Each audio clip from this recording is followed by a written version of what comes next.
Sejam, então, todos muito bem-vindos. Eu sou Martina Oliveira, diretora científica da SIG, e em nome de toda a diretoria e comissão científica, desejo boas-vindas a todos. É com imensa alegria que hoje contamos com a presença de Leonardo Francischelli no nosso encontro de psicanálise, para discutirmos sobre a escuta das neuroses na atualidade.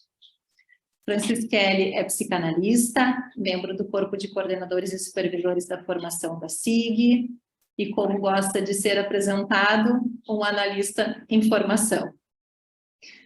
Ainda uma última informação importante para a segurança do nosso evento: caso apareça no chat alguma solicitação de acesso à sua câmera ou ao seu microfone, pedimos que não aceite e ignore essa mensagem. No momento de espaço para perguntas e debate, a organização desse evento não solicitará acesso ao seu microfone ou à sua câmera. Se desejar realizar uma pergunta, basta se inscrever no chat e, na sua vez, ativar o seu áudio. Combinações feitas, passo então a palavra para o nosso convidado, Francischelli. Seja muito bem-vindo, é um prazer contar com a tua presença aqui conosco hoje. Bem, eu estou alegre, contente e nervoso. Contente por estar aqui, né, com os amigos, com a casa, que sempre é uma alegria estar nela. E grato também, né, pelo convite. E vamos ver se a gente consegue conversar um pouco sobre esse tema, né, das neuroses. Eu queria dizer uma palavrinha nessa brincadeira da apresentação, porque em lugar, né, de a gente dizer aquilo, etc., né, essa ideia da analista em formação, brincando um pouco com isso, né, mas é um pouco para dizer que isso nunca se acaba, essa formação, né, ou essa caminhada, né, porque não teria como, né? Talvez em outros ofícios possa aconteça a mesma coisa, né? Mas pareceria que é como dizem, né? Cada leitura que se faça, né, dos nossos maestros, né, a gente sempre sai com outra visão, né? Outro entendimento da leitura. Então, por isso, essa ideia, né, não é em constante formação. Né? Bem, então, a escuta das neuroses na atualidade. E depois tem alguma coisa com a medicalização também, né? Primeiro, me chamou um pouco a atenção, né, porque talvez por isso também prontamente eu aceitei, porque parece que as neuroses andam meio esquecidas, né? E quando o tema tocava, a convocatória, né, passava pelas neuroses, então isso já foi um convite simpático para mim, né, para a gente conversar um pouco sobre as neuroses, como, bom, cadê as neuroses do século XXI, né? Elas andam por aí, não andam, né? Então, me parecia que era um tema que poderia dar para a gente conversar. Tem bastante tempo, tem várias questões, né? Então, eu pensei, primeiro, inspirado assim em dois escritores, né? A gente poderia dizer que uma neurose é uma pedra no caminho do sujeito, né? Inspirado aí no nosso poeta maior, né? Uma pedra no caminho. Uma outra inspiração vem de um outro rapaz, né, que não é brasileiro, mas está aí, todo mundo sabe quem é, né? Que a gente poderia nominar nossas neuroses, né, como a neurose seria o inferno pessoal de cada um, né? Lembrando o nosso homem, o nosso italiano, né? Para começo de conversa. Então, uma espécie de apoiado, né, na literatura, fazer essas comparações que são possíveis, né? Porque, efetivamente, a neurose ela é uma pedra no caminho e na realização de um tempo de vida, né? Ela impede que se exerça todas as potencialidades que uma pessoa recebe ao nascer. Ela vem fazer obstáculo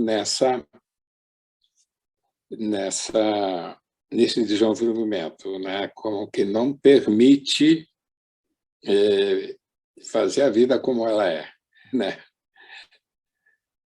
Com os seus sofrimentos naturais, né? Com as suas tristezas e alegrias, mas que ela seja uma vida bem vivida, se pudéssemos dizer assim.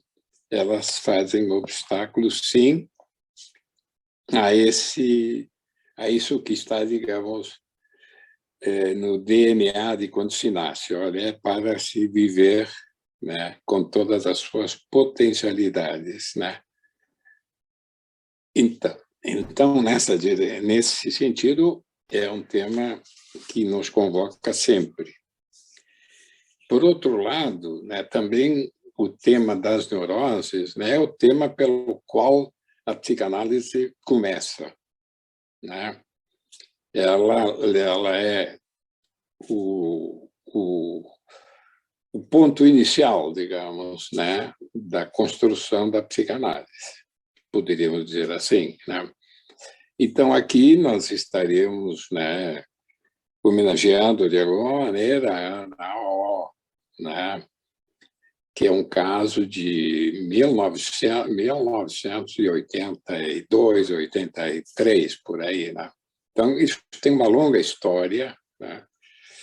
Isso depois, para fazer só um pequeno caminho, né, para a gente poder conversar logo, né, vem todo o trabalho, né, de Freud, que vai ser o que vai levar esse barco, né, até os nossos dias, ele sendo ainda o condutor da psicanálise, de alguma maneira, porque também não é só Lacan que volta a Freud, parece que todo mundo também vai fazendo as voltas a Freud de vez em quando. Então, ele, né, tem esse livro número 2, né, que é o livro, tem um capítulo Breuer, e ele, né, onde aparece, né, todo um trabalho, várias personagens, não sei bem porquê, todas femininas em geral, né? E depois tem ainda um historial famosíssimo, né, que todo mundo também volta sobre ele, né, que é o caso Dora, como é conhecido. Bom, e dentro desse caminhar da produção, né, da formalizar, né, e também ir construindo metapsicologicamente, né, esses quadros, né, eles vão terminar numa formalização, né, que são conhecidas lá no começo, né, temos as chamadas neuroses atuais, que a gente muito não, porém eu não tenho escutado, né, vendo muita gente falar nisso, mas outros lugares trabalharam muito com essas neuroses atuais, né?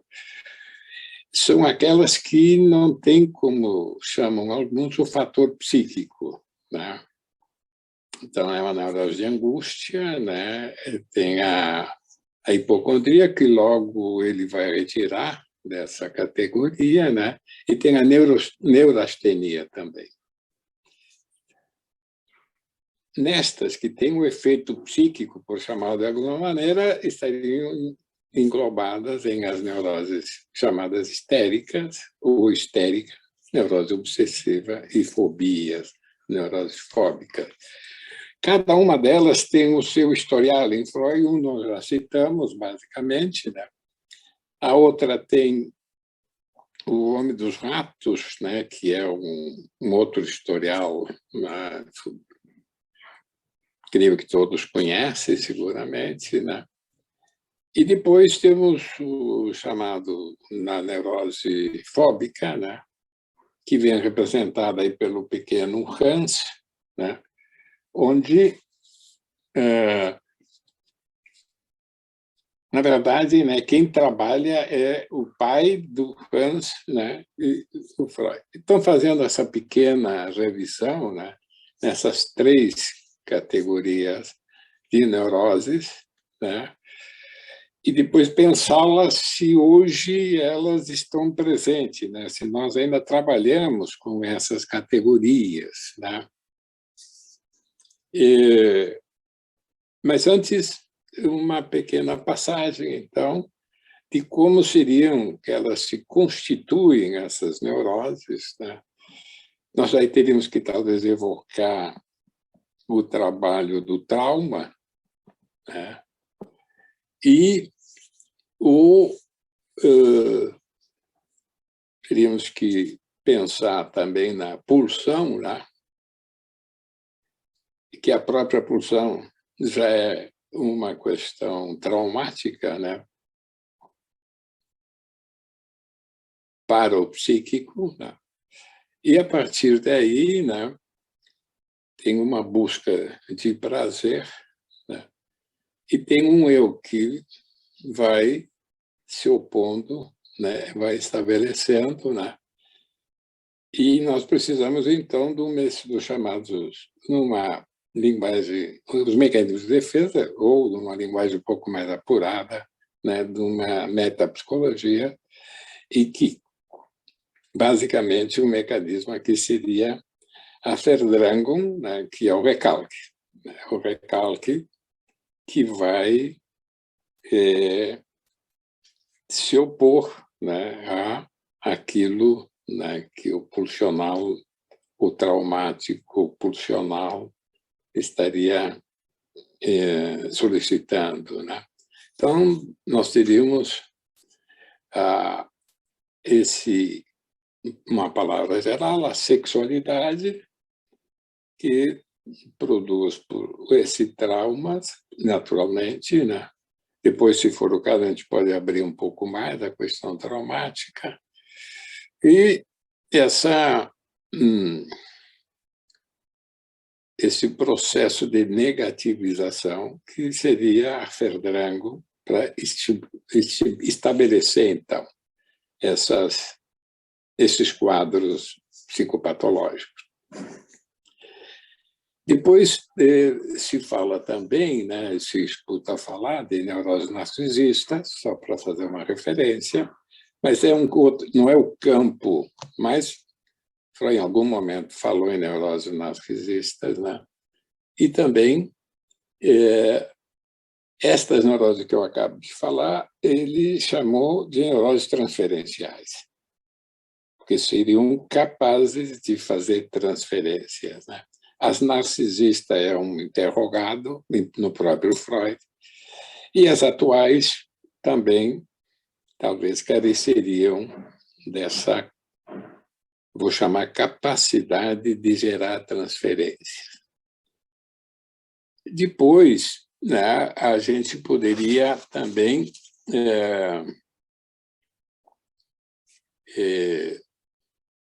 começar a conversar um pouco mais de autores posteriores, né? Mas antes eu gostaria de dizer que esse processo do recalque, de uma maneira muito breve, né, como sabemos todos, né, a conversão, né, ela coloca, né, no corpo, né? O convertido se instala no corpo, né? a questão fóbica é deslocada para fora do corpo, para a área externa, né? Enquanto que a neurose obsessiva, ela, como se ela tivesse mais incidência no próprio pensamento. Os mecanismos do recalque, da franga, não são bem os mesmos, né? Ele é preciso na neurose histérica, enquanto que na neurose obsessiva é mais de negação, né? Tem umas outras questões que não é que, como isso está no artigo tanto do inconsciente como da repressão, e tem não me falta a palavra agora, mas a palavra não é negação, mas depois vou ver se consigo lembrar, né? Bem, então, nós teríamos uma brevíssima, né, questão sobre, para lembrar um pouco a todos, né, como nasce a psicanálise, né? Ela nasce pelas neuroses, por chamar, então, esse sofrimento psíquico, né, que recebe o nome chamamos de neurose. Nós poderíamos pensar também, né, estaria me faltando um elemento, né, que elas seriam um produto de simbolização, se pudéssemos dizer assim, que nasce de como é uma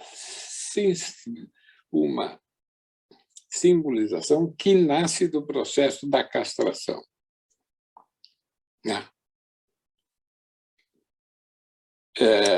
É por elas, inclusive, né, terem ou serem constituída desta maneira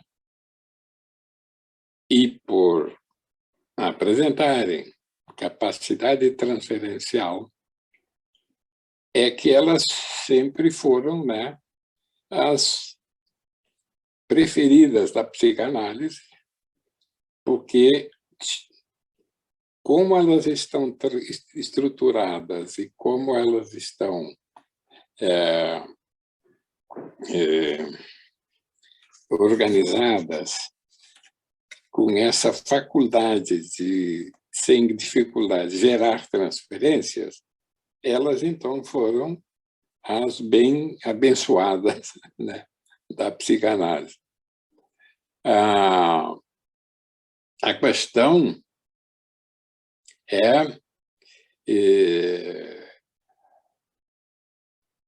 não vamos fazer uma ideia que isso facilite as coisas, né? Porque também a neurose, né, que é uma certa forma de prazer, ela não se desarma com muita facilidade, né? O trabalho psicanalítico, quanto melhor nós o pudéssemos realizar, mesmo assim, dá muito trabalho um processo de cura.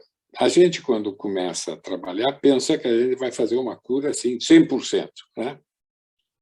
Na verdade, ninguém conseguirá, né, esse ideal, né? A cura, por isso falamos em cura, ela nunca é totalizadora. Sempre ficará alguma angústia, né? Ela nunca será abolida, né? Porque não sei se pode viver sem angústia, uma angústia suportável, né? Feito esse pequeno passeio, né, talvez pudéssemos, né, pensar um pouco, né, de alguns seguidores, né, para dar mais um toque, né.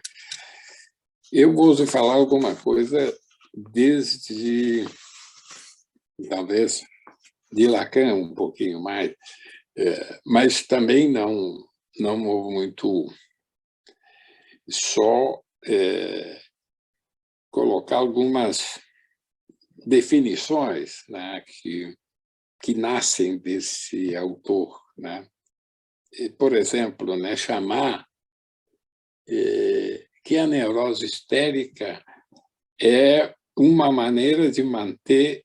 Então, se nós olharmos agora para o campo do desejo, né, a questão desejante, que vocês lembram que foi lá estabelecido por Freud, né, entre outros lugares, né, desde o projeto, mas também na interpretação dos sonhos, que é aquele construto teórico que o Freud faz, né, de tomar a primeira mamada e a segunda mamada, né? Assim, então, a segunda mamada não é igual à primeira, né? Aqui eu faço um parênteses para contar uma pequena história, né? Quando eu comecei a estudar isso, aí eu lembrei que sempre que eu tomava uma taça de café de manhã, e se eu precisasse tomar uma segunda taça, né, nunca era igual à primeira, né? Então eu resolvi ali muito fácil, comprei uma taça maior, né? Só que na psicanálise não é bem assim, né? E depois vem aquela construção magnífica do Freud, que a gente não cansa de admirar esse homem pela sua capacidade, né, de fazer todas essas articulações que nós herdamos dele, que o aparelho psíquico vai querer resolver isso, né, através de uma alucinação, né? Mas só que a alucinação, por mais que eu possa acreditar nela, ela não me abastece, né? Ela não me atende, né? A partir daí, então, eu tenho que acomodar meu aparelho psíquico e ir à luta. Eu tenho que chorar, eu tenho que batalhar, eu tenho que chamar alguém que venha me atender no meu desamparo. Eu também pensei que a gente era desamparado só quando era criança, mas eu descobri que eu continuo sendo desamparado, apesar de não ser mais criança há muito tempo, né? Que o desamparo tem algo do humano, né? Não tem como a gente deixar de ser desamparado. Então, eu gosto de umas denominações, né, que esse autor chamado Lacan, ele vai falar, então, na questão desejante, então ele vai classificar a neurose histérica como uma questão de um desejo insatisfeito, né? Ele se apoia fundamentalmente, né, num trabalho já de Freud, né, o sonho da bela açougueira, como é que é conhecido, como é da bela...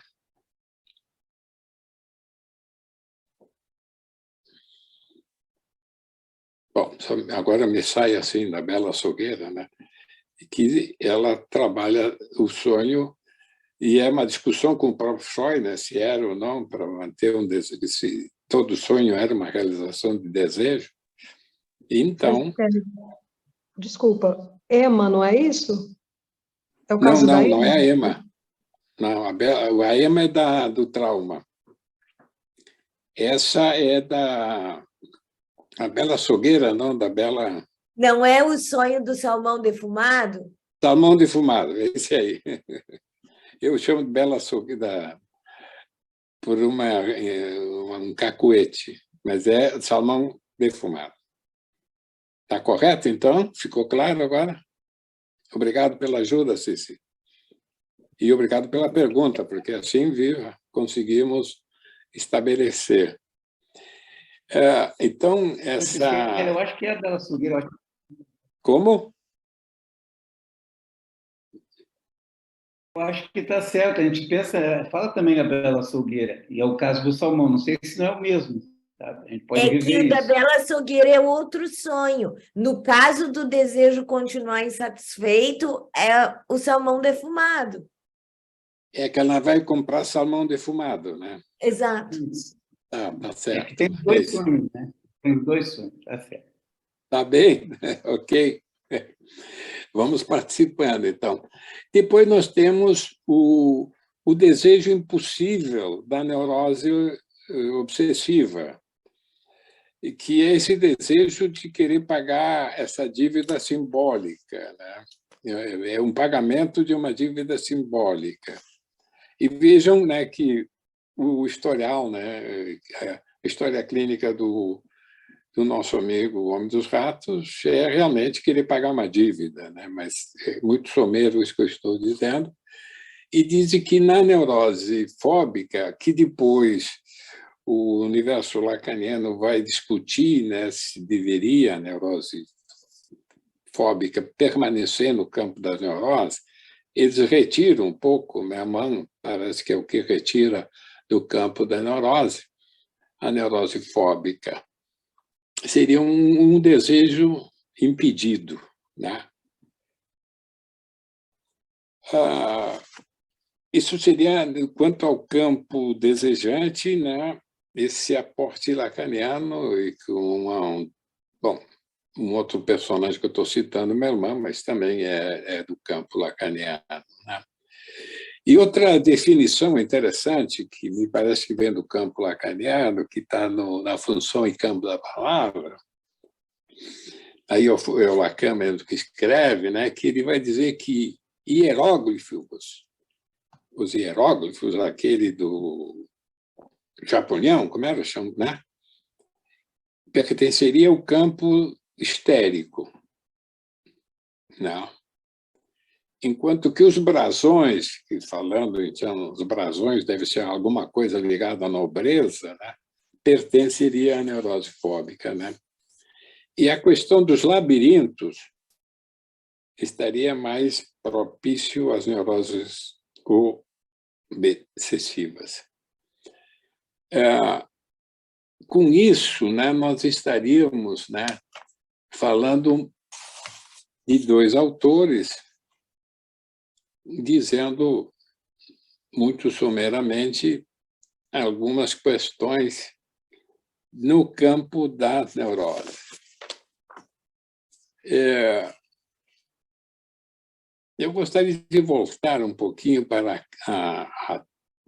a teoria e queria dizer, e aqui eu vou fazer uma cita do Freud, que eu selecionei para nós. O Freud diz assim, né? Em verdade, acreditamos... Estou chegando bem, né? Estão me escutando bem? Tá bom? Sim. Em verdade, diz Freud, acreditamos que o complexo de Édipo é o genuíno núcleo das neuroses. E a sexualidade infantil, que finaliza nele, é a condição efetiva da neurose. Isso eu tirei de Batin numa criança, então é um texto de 1919, onde o Freud está começando a fazer a grande virada, né? Então, aqui, a pergunta seria se em nossas clínicas, né, todos nós ainda estamos encontrando neuroses. Seria uma primeira, dentro desse quadro que a gente está falando. A segunda pergunta, que me parece que aqui podemos abrir, né, um campo de debate, né, se efetivamente, né, hoje, né, 7 de junho de 2023, século XXI, né, Martina? O Édipo e a sexualidade, ou o recalque, mas, fundamentalmente, o Édipo e a sexualidade são as bases, a causa das neuroses. Então, aqui teria duas perguntas para debater, né? Se ainda as neuroses existem e se elas ainda estão dentro dessa fundamentação metapsicológica, em função, né, que hoje, né, com as novas formas de sexuação, para usar uma expressão de Lacan, e a suposta caída do Édipo, né, podemos ainda manter, entre aspas, a velha metapsicologia que herdamos, né, de Freud. Essa seria uma pergunta, né, uma colocação. Eu não vou avançar, né, nessa questão, porque espero que isso possamos conversar entre todos a partir dessas colocações. Então, a pergunta seria, né, por que, como muitos hoje discutem se ainda podemos pensar o complexo de Édipo como pensou Freud, né,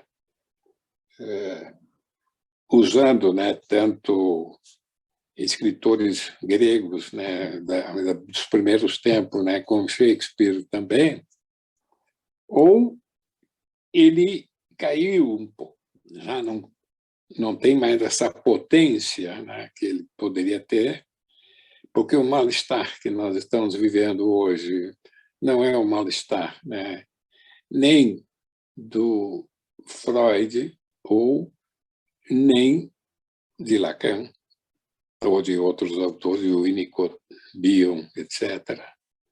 Talvez é um outro mal-estar, né? E as próprias formas da sexuação também, se elas não estão subvertidas, né? Se elas não estão de um outro... não são, né? Não é aquela sexualidade vitoriana, digamos, né? É uma outra forma de sexuação. E aí seria também, de alguma maneira, né, como pensarmos, então, a castração. Eu penso que esse, sim, é um tema, né, de como nos organizarmos, né, nessa nossa clínica do século XXI. E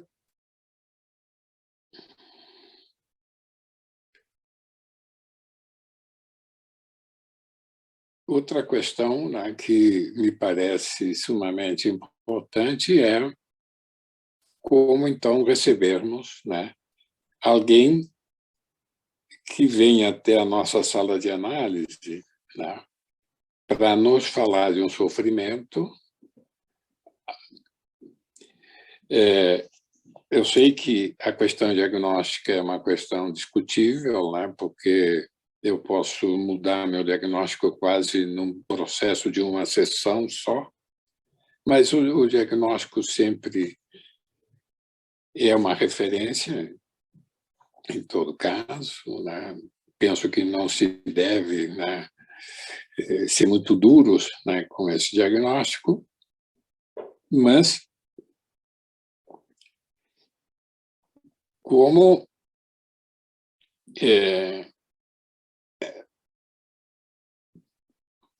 em geral, né, esse mal-estar ele vem de traumas, né?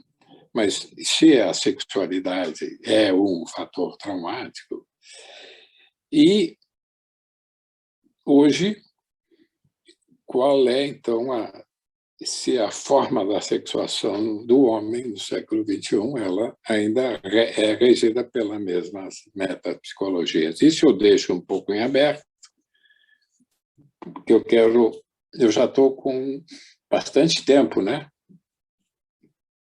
Mas Temos uns minutos pela frente. Fica à vontade. Temos minutos ainda. Eu vou falar, então, um pouquinho mais, para aproveitar a questão da medicalização da campo das neuroses, né? Que esse é um outro assunto sumamente importante também para todos nós psicanalistas, né? Me parece que sofremos dois processos aqui, né? Tem um processo que começa a nascer em 1980, década 80, 90, né? Que vem patrocinado pela APA, Associação Psiquiátrica Americana, e também pela Organização Mundial de Saúde, que vão produzir esses textos, né, que chamam de DSM, que é um ordenador, né, das patologias psíquicas, ou como eles preferem chamar, doenças mentais, né? Então, esse processo avança a partir desse DSM-3, eu acho que já deve estar pelo 5, tem uma ruptura, digamos, parece, ao meu gosto, muito clara com a psicanálise, né? Porque se retira, por exemplo, dessas classificações, por exemplo, as neuroses, né? São as primeiras que são banidas desse contexto. E, logo, amparados, pareceria, né, pelo que nós poderíamos, até onde eu percebo, parece pela neurociência, onde se dá uma conotação com alguma ligação cerebral, tanto da ansiedade, né, e etc., então se transforma em descritivo dos quadros. Então, eu tenho toque, eu sou bipolar,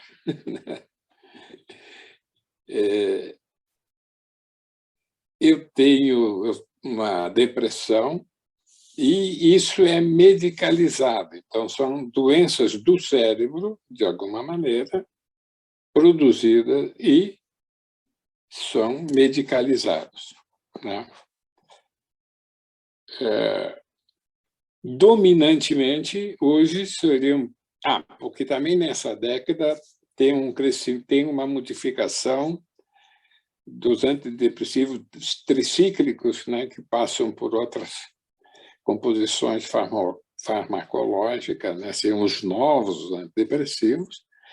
Aliás, o que possibilita, com essas novas, né, modalidades de antidepressivos e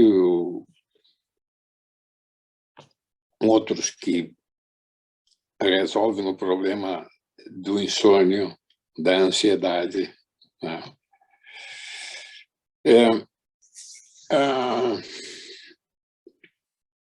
Fazem com que, como eu costumo dizer, né, a gente transfere a um comprimido ou umas gotas de tranquilizante. Tem um aí que está me faltando o nome, de tão moderno, de tanto que eu escuto falar dele, que agora não consigo recuperar a palavra, é um significante para dizê-lo a vocês, mas seguramente sabem o que eu estou falando. E, em lugar de eu fazer esse trabalho, né, em um processo de análise. Então, isso é uma revolução que vem da década de 80, já tem quase 50 anos, né? E hoje nós podemos pensar, né, que hoje nós vivemos numa sociedade medicalizada. Tem a droga oficial e a droga não oficial. Eu costumo fazer uma brincadeira, se os nossos que fazem as batidas à noite, como é o negócio do álcool, né? Se também fosse por perguntar que remédios a gente estaria tomando com relação à saúde mental, também muitos ficariam Isso é uma brincadeira, né, para dizer como está tão generalizado essa questão. Mas, bem, isso seria, então, aqui cabe todo um caminho, né, muito grande. E depois tem outro costume que está muito comum dentro do nosso meio, mas penso, né, uma combinação, né, que está muito comum, né, de uma psicanálise associada a solicitar a presença de um psiquiatra. Isso me parece que é um temaço, é uma coisa que temos que conversar muito, né, porque vou falar do segundo ponto, depois eu volto. Em 53, volto a Lacan,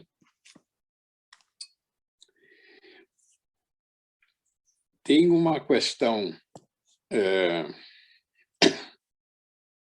importantíssima de uma divisão, né, uma coisa comum, né, na sociedade psicanalítica. E o Lacan, quando lança, né, a Função em Campo do Palavra, desde 52, ele faz referência nesse trabalho, logo no início, que um instituto de psicanálise, que é o Instituto da Sociedade Psicanalítica de Paris, colocou assim, né, em cima do instituto dizeres o que era, né, depois cada um pode ler, está ali para a gente não perder tempo com isso, mas que era o que era a composição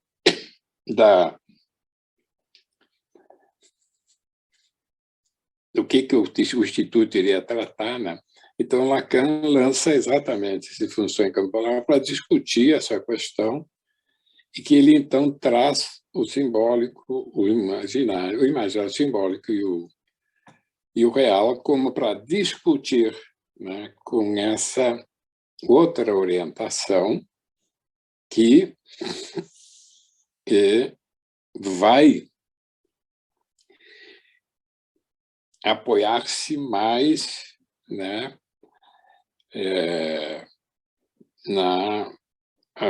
o que vai dar lugar, né, que o cérebro também entre de alguma maneira, enquanto que nessa posição onde o que rege, né, passa por essa imaginário, real, simbólico e real, seria um terreno próprio da psicanálise. Então, e ele foi um permanente combatente da medicalização. Né? Uma coisa é a psicanálise, é um tratamento psicanalítico, outra coisa é um tratamento farmacológico e tranquilizantes, antipsicóticos, antidepressivos. Na verdade, veria, né, que o tratamento medicamentoso para um distúrbio psíquico, para chamá-lo de alguma maneira, seria uma supressão do grande outro. Bom, eu não sei se, né, o que significa, mas é muito forte a palavra, né? É abolir o papel do grande outro, que é o organizador, vamos chamá-lo assim, em brevíssimas palavras, né? Organizador psíquico. Então, esse debate me parece importantíssimo colocá-lo.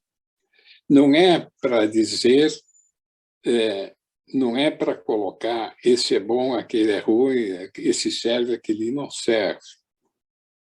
Não me parece que é por aí. O que sim eu me interessa, pessoalmente, é dizer que são dois caminhos e que cada um tem a liberdade de seguir esse caminho, mas que eles são, de uma certa maneira, incompatíveis pelos amparos teóricos, chamá-los assim. né? Os amparos teóricos não são da mesma fonte, né? Tem uma, né? É como dizê-lo assim brevemente, que todo esse esforço, né, que o Freud fez através, né, de desenvolver um aparelho psíquico, né, ou como ele já tinha definido lá nas afasias, que era ainda pré-psicanálise, dizer que o fisiológico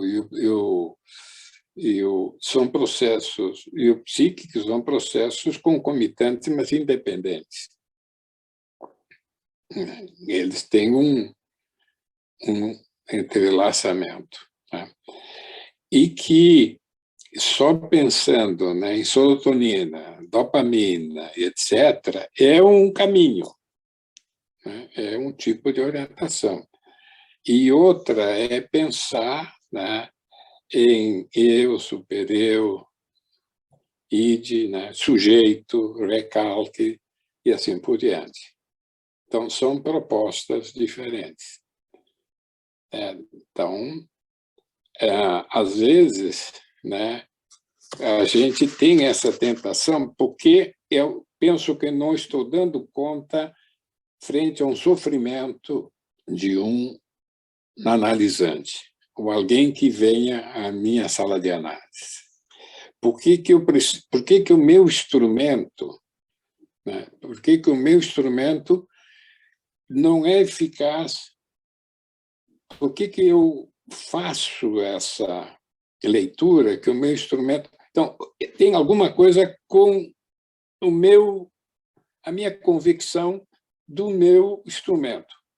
Por isso que a nossa análise pessoal é importante, fundamentalmente, para eu ter uma convicção do que o instrumento, porque eu vivi esse instrumento,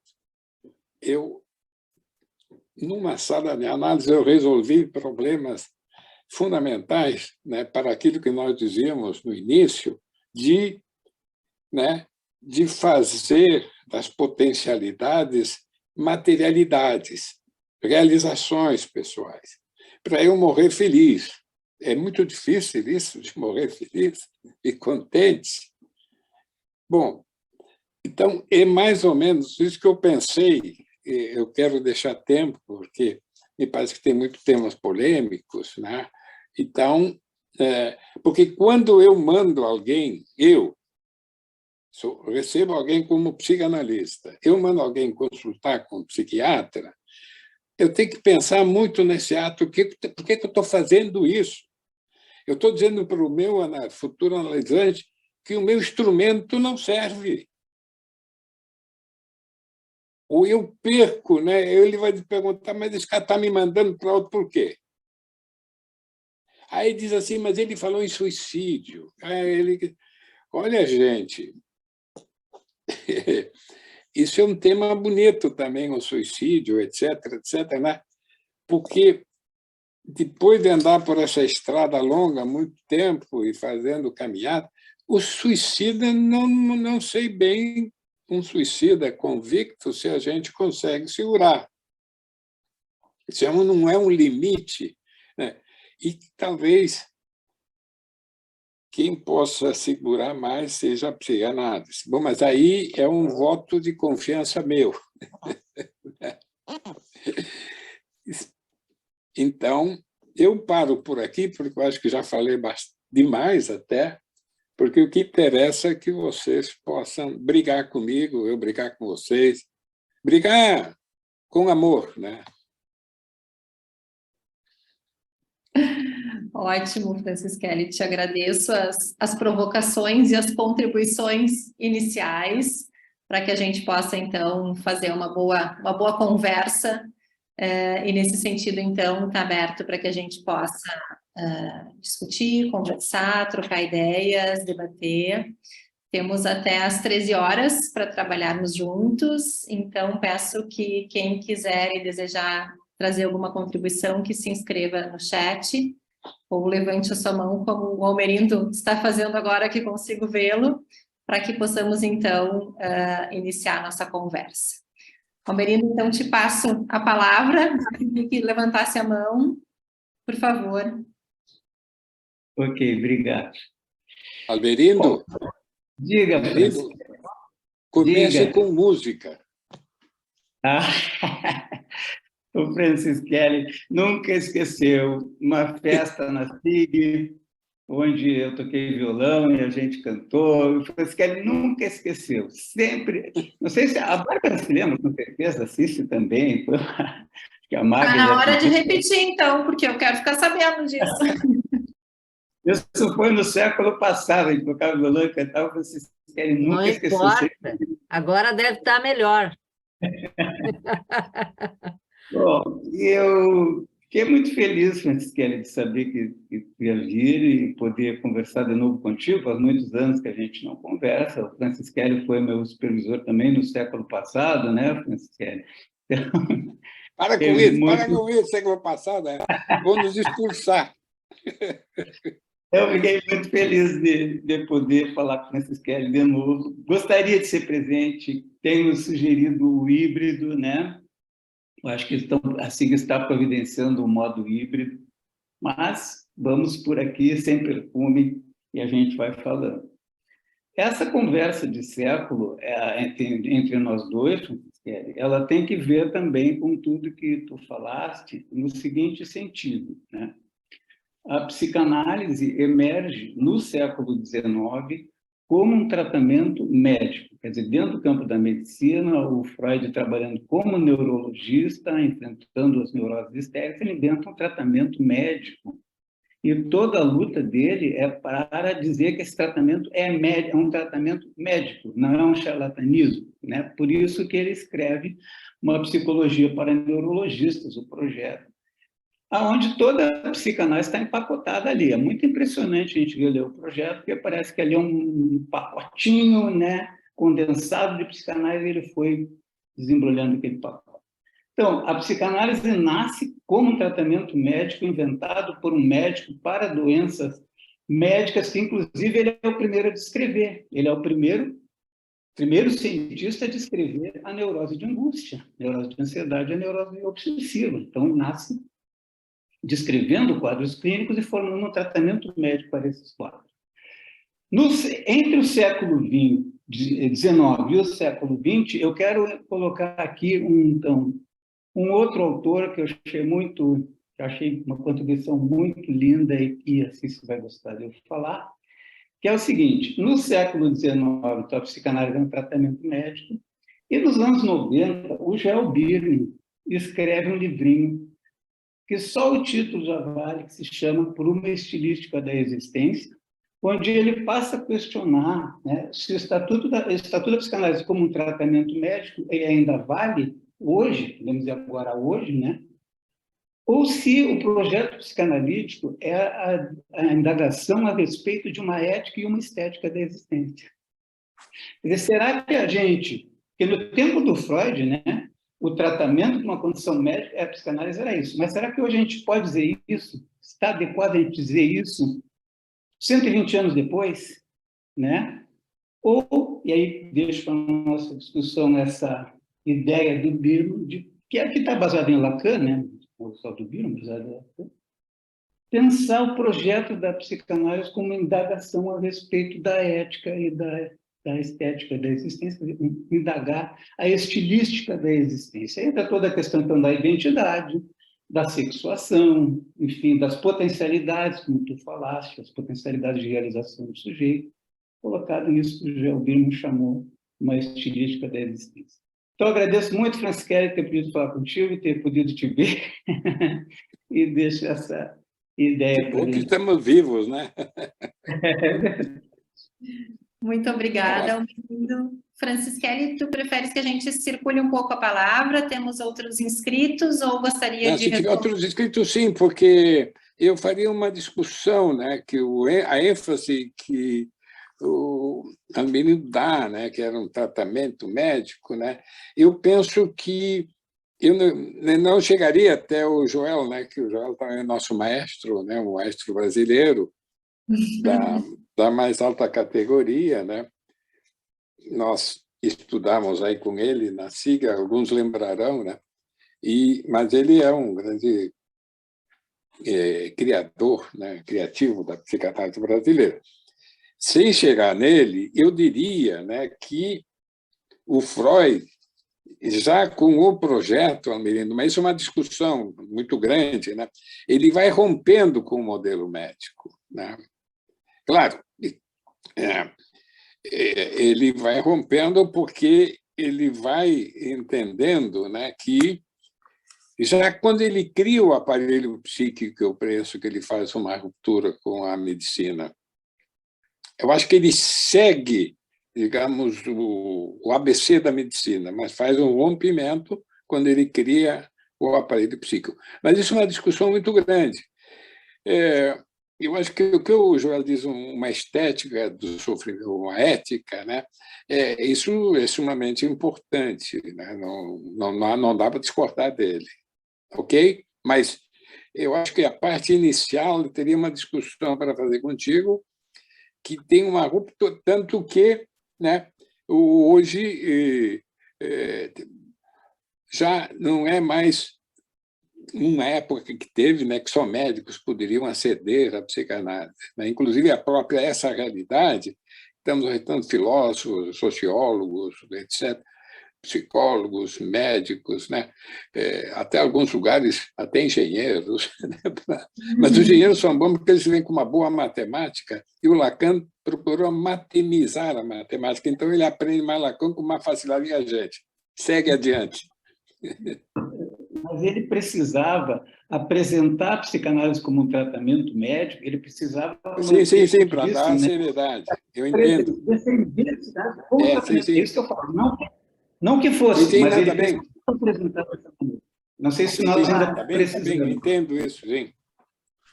Nós temos... Obrigada, Almerindo. Temos a Cici, em seguida a Bárbara, Magda e Luísa. Cici, por favor.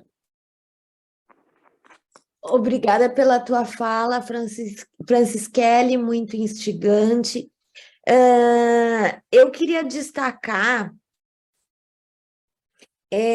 a centralidade que tem em toda a tua fala na questão da abolição do grande outro, não só no processo de medicalização, mas também até como a gente lida com a teoria, por exemplo, no que tu estava falando antes, no lugar que se dá o Édipo hoje, né? Não só a cultura, mas também como os psicanalistas tratam a questão do Édipo. E eu gostaria de te pedir que tu desenvolvesse mais essa questão da abolição do grande outro, porque eu entendo que sim, sabe, que essa é uma questão central, também porque tem que ver com qual é a instalação do processo secundário e no analista para aguentar todas as incertezas de um processo psicanalítico de um paciente numa situação grave, como, por exemplo, num perigo de suicídio, né? Mas eu queria entender melhor a tua maneira de entender a questão da abolição do grande outro. Obrigada. A abolição do grande outro, ela se dá no momento, né, que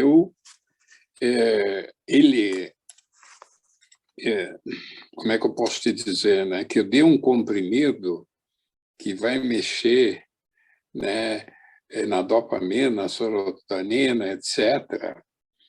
Então, nesse momento, eu estou abolindo ou estou jogando o sujeito num processo de alienação.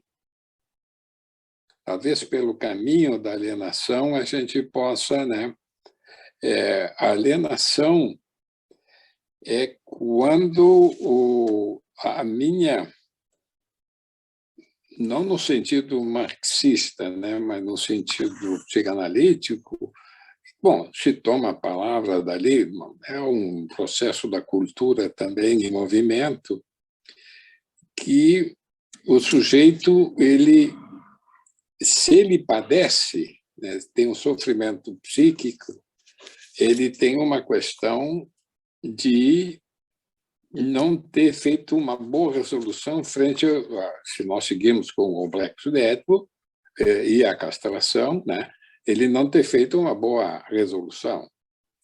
Ele está em débito com o simbólico. Quando eu dou parece que essa é a proposta do Lacan, né? Quando eu saio dessa trilogia, né, que movimenta, né, o simbólico, o imaginário real, se eu patrocino uma diminuição do processo de formalização simbólica, e eu penso que a medicalização pode contribuir por isso, porque no trabalho da psicanálise, inclusive nessas situações de perigo e limítrofes, né, de suicídio, eu penso que, como é que eu posso te dizer? Se o psicanalista se assusta e manda para alguém, é capaz do psicanalista estar favorecendo o suicídio. Se ele se tranquiliza, não se assusta, toma aquilo e trabalha com tranquilidade, o sujeito sai de um processo de alienação que pode ser o que estaria levando ele ao suicídio. Mais ou menos por aí. Mas é muito complexo o tema.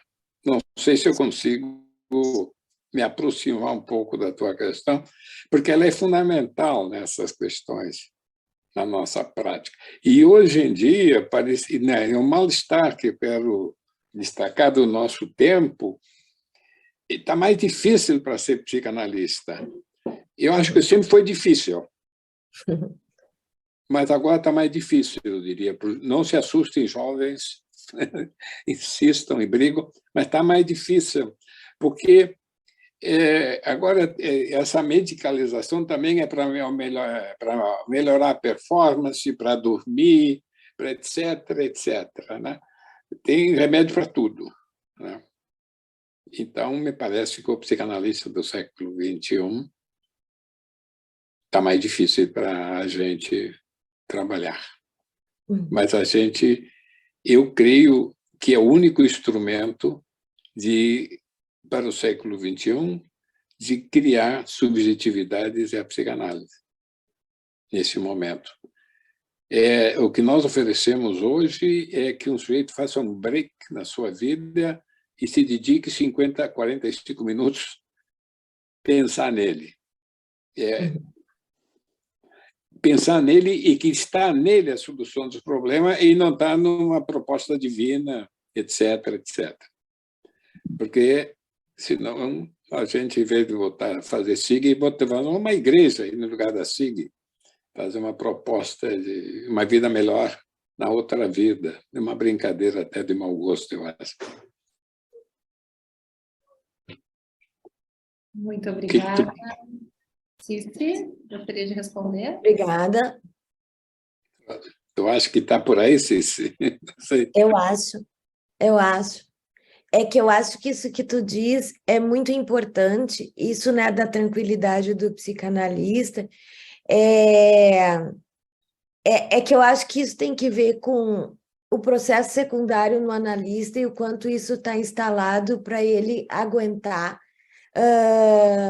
toda a angústia que vem do paciente e que a tranquilidade dele é a maneira de lidar, mas isso tem que estar instalado nele, senão não tem como.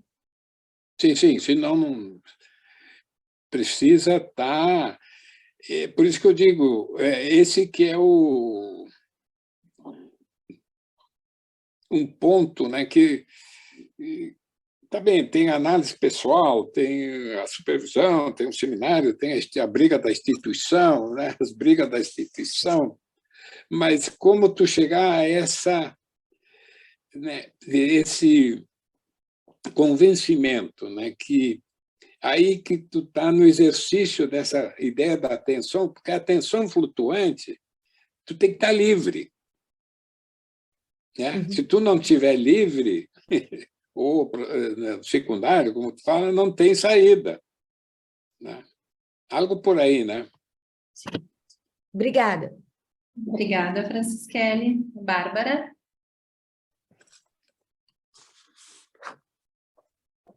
Francisquele, a partir da tua fala, vou começar bem com o início da tua fala, onde tu dizia, né? Por que será que eram mulheres que procuravam o Freud para falar, né? E depois eu te ouvi ao longo de toda a tua fala, né? Onde tu fosse fazendo esse movimento, né? Daquilo que era o mal-estar daquele tempo, e aquilo que era a necessidade de haver um método que pudesse dar conta daquele mal-estar, né? A gente pode entender, né, que o Freud foi muito perspicaz naquilo que ele entendeu de que precisava abrir um espaço de escuta para mulheres que não tinham um espaço de escuta, e que elas precisavam, nesse espaço de escuta, falar da sua sexualidade que não lhe era permitida de ser exercida, e que isso deu origem à psicanálise, e que isso deu origem à constituição de uma teoria, né, sobre o sofrimento psíquico e sobre um método de abordagem deste sofrimento.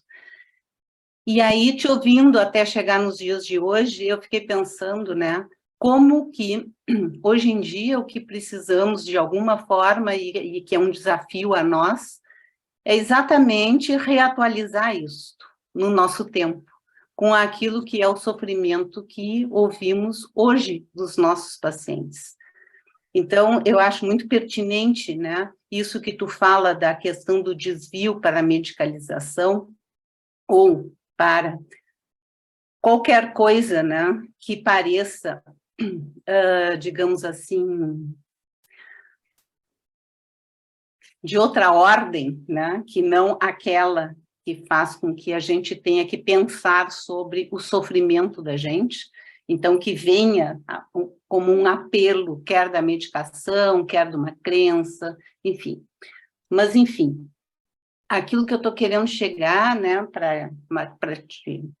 um pouco para te dizer o quanto eu compactuei com a forma de como tu fosse desenvolvendo a tua fala, e que é inquietante, é qual é o mal-estar hoje, né?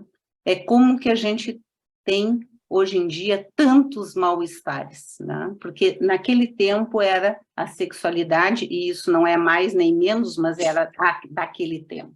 Hoje a gente tem toda essa questão que atravessa a psicanálise, né? Novas formas de sexuação, como tu falasse, que é importantíssimo que a gente possa ouvir, né? A gente tem toda a questão, paradoxalmente, né, de que não é a sexualidade, mas sim é o cérebro, é algo dentro do cérebro, e, portanto, tem que ter a medicalização. Então, faz esse confronto e essa polarização entre aquilo que volta a ser, né, da ordem do médico, da medicalização e daquilo que é a enzima ou daquilo que é o neurotransmissor, em relação a tudo que está aparecendo, né, de uma escuta das novas formas de sexuação, de sexualidade, de exercício da sexualidade, versus as proibições, né? Porque parece que para algumas coisas as proibições funcionam, para outras não, né? Ou seja, de como é que entra também esse lugar da regulação, né, que se impõe a partir das pessoas, a partir da lei, a partir da sociedade, né? E de que uso isso, de que maneira isso é utilizado. E aí vem, né, a fala do Almerindo, que eu acho também bem importante, que é de uma ética, né? Então, a serviço de que ética estamos, a serviço de que psicanálise estamos, a serviço de que da possibilidade de escuta que temos enquanto psicanalistas, de também ouvir os mal-estares do nosso tempo. E eu acho que isso vai nos ajudar muito, né, a traduzir enigmas, né? Eu penso que a gente vive, hoje em dia, um desafio enorme, que é esse, né? Que é como poder se manter dentro de... não é de uma teoria só, são dos preceitos que fazem essa teoria estar viva e poder reatualizá-la com todas as demandas que a gente tem hoje do atual, principalmente nisso de que o que é da ordem da simbolização está transformado em atos de violência que impedem a fala e impedem a escuta. Então, queria te ouvir em relação a isso. Te agradecer a fala. Nossa, eu acho que as falas que vocês estão aportando, né, são fantásticas, né, porque parece que estaríamos sintonizados de alguma maneira, ou preocupados, né, com a mesma questão, porque também faltaria dizer, talvez, né, que a psicanálise, né, não é bem só Freud que faz, né, o Charcot, Freud, Breuer, né, Fliess, essa turma toda, né, para não deixar ninguém de fora, que faz todo esse movimento. É que, naquele momento, também tinha um mal-estar, que nós podemos dizer, bom, naquele momento as mulheres não tinham voz, digamos, podia ser um mal-estar, né? Uhum. Elas tinham que estar alienadas, caladas. Sim. Né? Submetidas. Bom, Submetidas. Isso, exatamente, né? Então, mas aquilo era um reflexo de um mal-estar da cultura daquele momento. Né? Certo. Hoje parece que nós estamos invadidos, né, por um mal-estar que é como se a medicalização fosse uma espécie de camisa de força para segurar a turma. Né? Isso eu estou exagerando aqui um pouquinho. Né? Porque... E não abrir essas questões. Né? Então,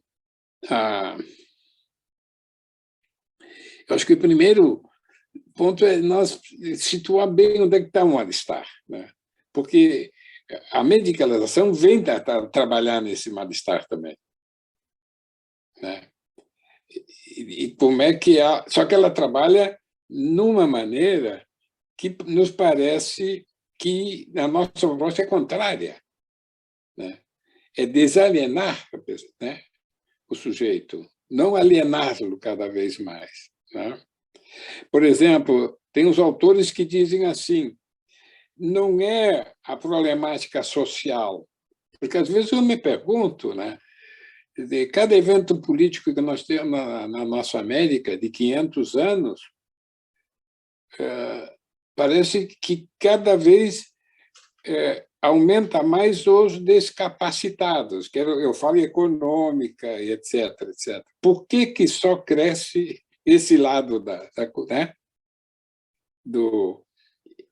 Então, parece que as riquezas vão ficando na mão de pouquíssimos.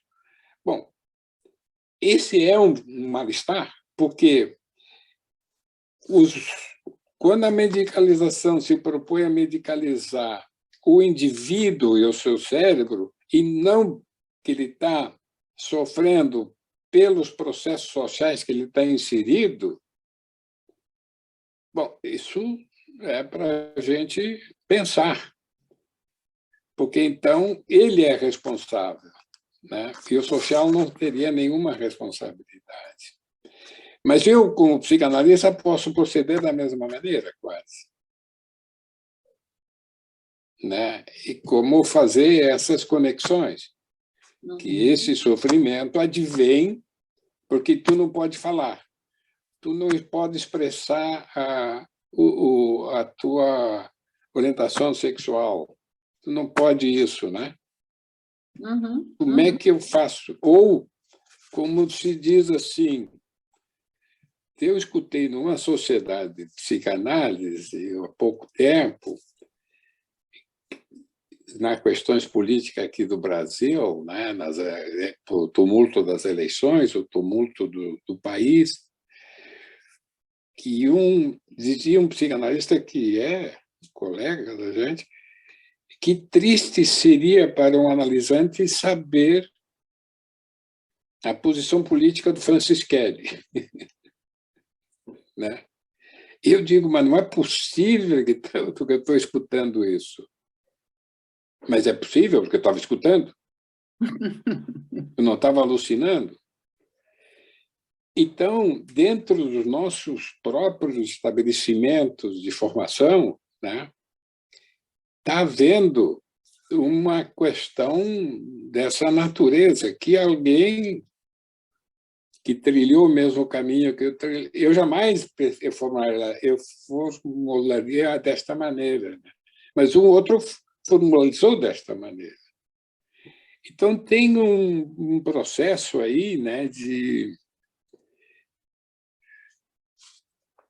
Por isso que eu digo que está mais difícil também, né? Mas estava difícil para o Freud também, né? Ele ficou lá muitos anos isolado. Então, me parece que a psicanálise, para se manter viva, né, e com esse poder, né, de atuar nesse sofrimento do nosso século XXI, é ter uma certa noção mínima dessas questões que nós estamos falando, né, Bárbara? Uhum. Não sei como é que tu pensa, né? Qual é e como é que vou instrumentalizar essa técnica, né? Como é que eu vou empregá-la, né? Me parece que é um pouco isso, né? E essa outra questão, né,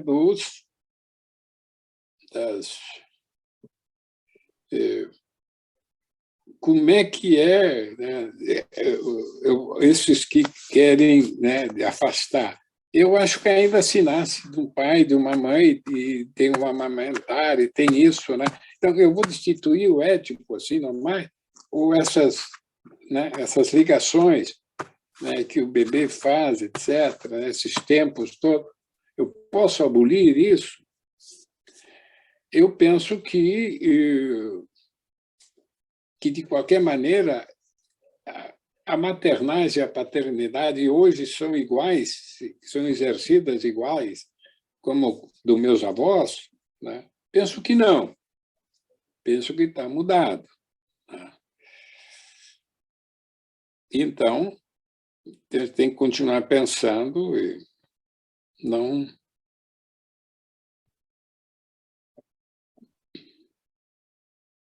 não vejo, a não ser seguir conversando entre os colegas, que a gente está fazendo, né? E ir à luta. É isso aí. Concordo contigo. Acho que cada vez que a gente consegue trocar entre colegas, discutir aquilo que é o fazer de cada um de nós, né? Isso também nos amplia a escuta, não só frente aos nossos pacientes, quanto aos nossos colegas, né? Isso nos põe mais no campo do simbólico e menos no campo do ato. Concordo totalmente. Obrigada. O ato, né, ele está, assim, impressionante, né? Hoje de manhã eu estava escutando, eu digo, não pode ser, não pode ser, que amarraram lá em São Paulo, por suspeita, um rapaz de 32 anos, negro, amarraram as mãos e os pés e não sei mais o quê. Eu digo, não é possível. Se fala todo dia disso. E em São Paulo, a polícia militar. Estavam anunciando hoje de manhã, parece, algo assim. Sim. Desculpe estar colocando isso aqui, mas parece... Como é que não se consegue parar isso? Quais são os mal-estares, digamos assim, né? Que mal-estar é esse que estamos também vivenciando e atravessados? Nós temos duas colegas inscritas, eu proponho que possamos escutá-las, as duas, em função do horário, e aí, Francisquele, te devolvo a palavra, então, para uma fala final que possa respondê-las, e também vamos nos encaminhando para o final. A Magda e a Luísa. Magda, por favor. Só um minutinho, tá. Francisquele, foi uma satisfação te escutar. Eu quero agradecer as tuas contribuições aqui nessa manhã hoje. E nós nos deparamos, ao invés de eu ter uma questão aí única, eu fui me deparando com várias interrogações, e eu acho que isso que é o importante de uma fala como essa. E aquilo que eu tinha como uma questão era se havia realmente uma queda do complexo de Édipo, tu já respondeste, né? E eu concordo plenamente. E fico com uma interrogação que são quais os desdobramentos, vamos dizer assim, das neuroses daqui para frente a essas novas formas de sexuação e, vamos dizer, de parentalidade. Talvez seja para um outro momento, mas é uma dúvida que eu tenho, assim, bom, nós temos as neuroses, e como é que isso vai se desdobrar, então, dentro das neuroses? Claro que nós não somos futuristas, mas a gente precisa pensar de que forma isso começa a aparecer, então, na clínica contemporânea, né? Então, muito obrigada, viu, Francisquele? De acordo em que passo a palavra para a Luísa, e aí, então, devolvo a palavra. Luísa, por favor. Boa tarde. Eu fiquei pensando, eu estou no processo de formação ainda, e eu fico nesse caminho, assim, de eu gostaria muito de seguir para a área da psicanálise, só que eu fico me perguntando até que ponto essa questão para mim parece que hoje em dia um dos grandes mal-estares é a questão do tempo, esse senso de urgência. E até o Francisquele, num livro dele, ele fala que tanto o terapeuta quanto o paciente tem que ter paciência. Mas essa questão da medicalização parece que hoje a gente não tem espaço para ter a paciência do paciente. Ele já chega numa expectativa de resolução rápida.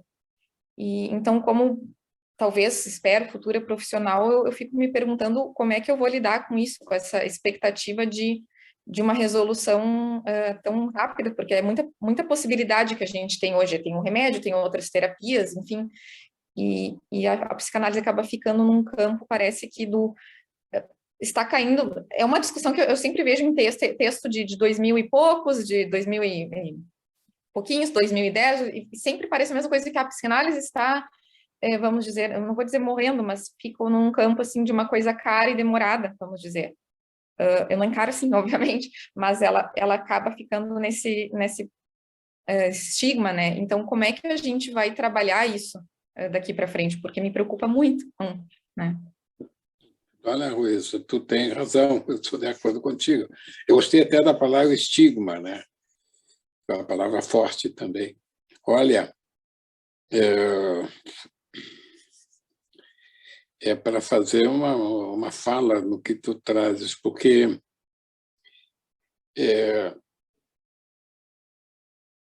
tem o tempo da urgência, né? Mas urgência, por isso que eu digo, né? Eu acho que quando se recebe alguém, tem que escutá-lo, né? E eu ainda sou um pouco, tomo ainda aquelas recomendações freudianas, né? Que temos que educar alguém para a análise, né? Aquele que chega precisa ser educado, porque ele não sabe realmente o que é análise. Eu não sei bem se eu sei, imagina se ele saberá. Eu preciso educá-lo, né? Porque ele tem essa urgência, essa emergência para quê? Para quê? Né? Eu preciso dar esse contexto, né? Eu acho que tem um trabalho quase hoje que está sendo solicitado ao analista, que ele fale qual é o trabalho que ele pode fazer para aquele sofrimento que alguém está me trazendo aqui, né? Eu acho que precisa quase uma educação, porque hoje estamos no tempo da urgência, né? Tem que ser para ontem, não para amanhã. Então, eu não sei se... eu acho que está dando problema no sinal aí. Oi? A imagem da Luísa está congelada. Voltou. Voltou? Então, Luísa, eu estava dizendo, né, que o que tu coloca, né? Mas eu gostei que tu tem informação. Então, nesse particular, estamos iguais. Os dois estamos em formação, né, Luísa? Mas as tuas perguntas, Luísa, são... primeiro, essa pressa, essa urgência para quê? É o sofrimento que está te dando essa urgência? Bom, se eu escutar esse sofrimento, né, também com essa ideia, né, de... Porque a gente fala em atenção flutuante, mas não é fácil de entrar em atenção flutuante, essa disposição de efetivamente escutar o outro, né? Porque se eu consigo escutar bem, eu faço talvez um corte, uma interpretação, uma ação interpretativa, eu posso desmanchar aquela situação de emergência. Por isso que eu também costumo, né, estar sempre perguntando, quando alguém chega, né, se está usando alguma medicação, que experiência tem, ou de tratamentos prévios, etc., né? Porque se ele pode vir com essa corrida, eu digo, olha, não é o lugar aqui, não é o lugar, né? Porque a paciência é a paciência de dar o tempo para não comer cru, digamos, né? Dar o tempo de cocção. Mas o tempo de cocção é importante para o fazer, né, daquilo algo interessante. Então, enfim, nós temos que trabalhar com essas ideias, né? Com essas conversas. Bom, Magda, sabe, eu não sei, né, se nós vamos continuar mantendo as palavras neuroses, né, com essas parentalidades que tu trazes, né, essas novas formas de sexuação. Realmente, né, tem coisas que estão nos surpreendendo aonde é que nós estamos chegando. Uhum. A ideia, primeiro, de se surpreender, né? Depois a gente vai trabalhar para ver, né? Mas eu ainda acredito, né, nessa contribuição que o Freud deixou para a gente, né? Esse capital que ele deixou, e eu acho que nós temos muito ainda que explorar esse capital. E se nós explorar esse capital entre todos, trocando ideias, trabalhando juntos, nós vamos seguir, né, diagnosticar bem o nosso mal-estar da nossa contemporaneidade e dar mais eficiência ao nosso instrumento. Porque eu acredito que ele é o instrumento do século XXI por excelência. Exatamente. Muito obrigado a vocês pela paciência e pela gentileza de terem me convidado. Infelizmente, estamos no nosso horário, mas penso que trouxesse inúmeras questões para que muitas outras falas, trocas e estudos possam seguir a partir dessa atividade de hoje. Francisquelli, gostaria de te agradecer mais uma vez a tua presença. Sempre um prazer te receber aqui na nossa casa. Bom, e lembro que essa atividade em breve será também colocada no nosso canal do YouTube e assim convido a todos para estarem no nosso próximo encontro de psicanálise de agosto e seguirmos trocando. Muito obrigada. Um beijo. Um beijo. Um abraço a todos e muito obrigado pela atenção de vocês, um carinho a vocês. Feliz Dia dos Namorados, não esqueçam de namorar, que é muito bom. Fundamental. Muito obrigada, Francisquelli. Boa tarde a todos.